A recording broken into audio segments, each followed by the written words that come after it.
बिस्मिल्लाहिर्रहमानिर्रहीम। अस्सलाम वालेकुम। मैं हूँ आपका भाई अजीज़ खान सुबज़ई स्वादपूर कॉर्नर की तरफ से। आज हम आपको गुड़ के शरबत की फ़वाइद और तरकीब के बारे में बताएंगे। तो बिना टाइम वेस्ट किए बगैर बढ़ते हैं इस शरबत की तरकीब और फ़वाइद के बारे में। तो चलिए शुरू करते हैं। तो यहाँ पर ली है हमने 1 किलो गुड़, जिसको हमने इस तरह से छोटे छोटे पीसेस में कन्वर्ट किया है। तो क्योंकि इसकी पीसेस काफ़ी बड़े थे, तो लिहाजा अगर आप लोगों के गुड़ की पीसेस भी बड़े हो तो आप लोगों ने सबसे पहले उसको इस तरह से छोटे छोटे पीसेस में कन्वर्ट करना है, ताकि आसानी से पक जाए, गल जाए पानी के अंदर। और साथ में हम इसमें ऐड करेंगे 500 मिलीलीटर पानी, चूँकि हमने 1 किलो गुड़ का शरबत यानी सिरप तैयार करना है, तो उसके लिए हमको 500 मिलीलीटर का पानी का ज़रूरत होगा। तो सबसे पहले हम लेंगे एक बर्तन और इसमें ऐड करेंगे जो हमारे पास 1 किलो गुड़ है। सबसे पहले हम इसको इसमें ऐड करेंगे और अब इसके बाद हम इसमें ऐड करेंगे 500 मिलीलीटर पानी। तो लिहाजा आप लोगों ने जहन में ये बात को बिठा लेना है, यानी इसको याद रखना है, जहन नशीन करना है कि जितना आपका गुड़ होगा उसकी हाफ़ यानी आधा आप लोगों ने उसमें पानी ऐड करना है। अगर आप लोगों ने आधा किलो गुड़ का इस्तेमाल करना है तो इसमें आप लोगों ने 250 मिलीलीटर पानी का इस्तेमाल करना है। और हम इसको पकाएंगे 15 से 20 मिनट के लिए लो टू मीडियम फ्लेम पर। बिल्कुल हाई फ्लेम पर आप लोगों ने बिल्कुल नहीं पकाना इसको।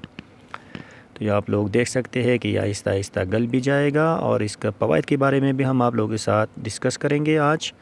तो जिन बच्चों को हर वक्त कब्ज़ की शिकायत रहती है, रोज़ाना आधा गिलास गुड़ का शरबत उनको पिलाइए, क्योंकि ये पेट की सफाई करने में बेहद मुफीद होता है।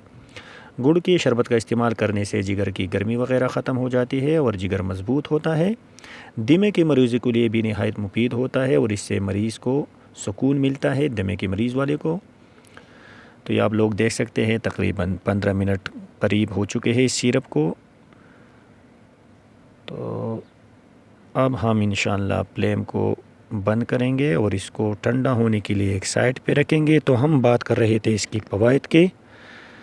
तो गुड़ के शरबत का इस्तेमाल करने से आपका वज़न भी नहीं बढ़ता, निज़ाम के साथ साथ बेहतर हाज़मा और मैदा के लिए भी बहुत मुफीद होता है।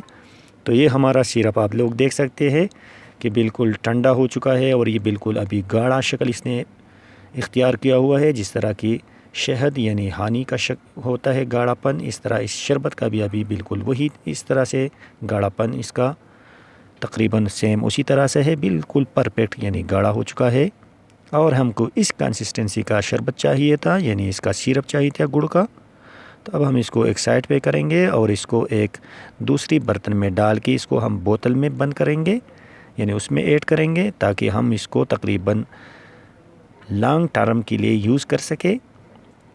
तो अगर आप लोगों ने इसको 7 या 10 दिन के लिए इस्तेमाल करना है सिरप को, तो आप लोग इसको इस तरह से एक कंटेनर में बंद करके फ्रिज में रख के रोज़ाना की बुनियाद पर आप इसको इस्तेमाल कर सकते हैं तकरीबन 7 से 10 दिन के लिए। अगर आप लोगों ने इसको 1 महीने के लिए स्टोर करना है, तब आप लोगों ने इसमें 1 किलो में तकरीबन 5 से 6 ग्राम या 7 ग्राम तक टाटरी को ऐड करना है और इसको पकाने के टाइम आप लोगों ने इसमें पकाना है। तो ये तकरीबन फिर आप लोग 1 महीने तक इसका इस्तेमाल कर सकते हो टाटरी वाले, अगर आप लोगों ने इसमें टाटरी को ऐड किया हो।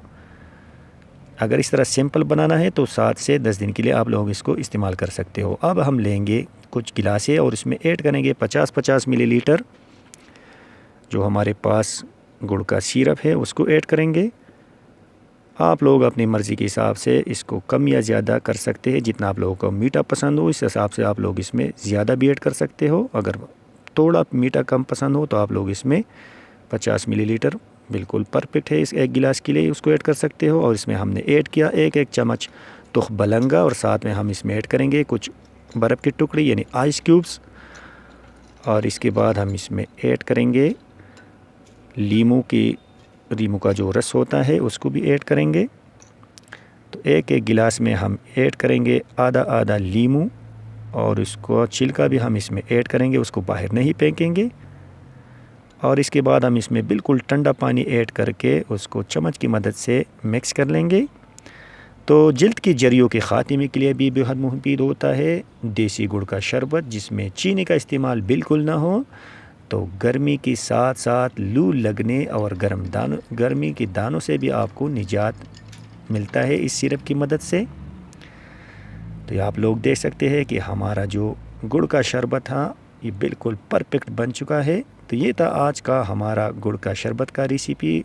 जिसको हमने आप लोगों के साथ शेयर किया। तो अगर अभी तक आप लोगों ने हमारे इस चैनल को लाइक शेयर एंड सब्सक्राइब नहीं किया हुआ है तो बराए मेहरबानी हमारे इस चैनल को please like share and subscribe कीजिए। तब तक के लिए अपनी बाज़ीज़ खान यूसुफ़ ज़ई को इजाज़त दीजिए। अस्सलाम वालेकुम।